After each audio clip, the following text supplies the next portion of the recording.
This particular weekend, Sunday or Monday, anything that really stands out, just shed some light for a lot of our listeners who might want to go Oh, and maybe put some money on something before the game start.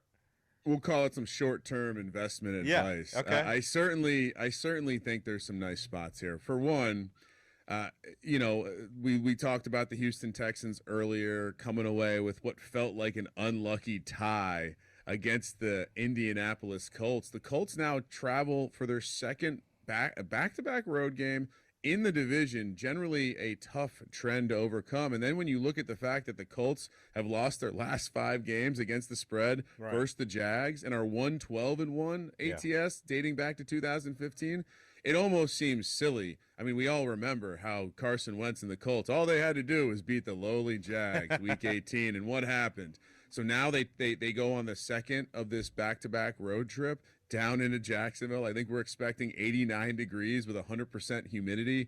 That is always tough for these northern teams early in the season. Love taking Florida teams at home early. And you're telling me the Jacksonville Jags are +4. You could bet them straight up at +170. So you'll get $1.70 for every dollar you bet. That to me is the one that stood out the most. And the second one is I'll take you all the way to Sunday Night Football, because there's nothing that I know more. Death taxes, and Aaron Rodgers is going to take it to the Bears. He's going to bring out the discount double check when he runs the ball into the end zone. The same thing happened last year. If you remember, they had that weird game in Jacksonville against New Orleans. They got their butts kicked. Aaron Jones did nothing. We spent the whole week talking about, is there something wrong with the Packers? Could this be the year the Vikings take down the Packers? And what did we see? Aaron Jones comes out, scores 4 touchdowns.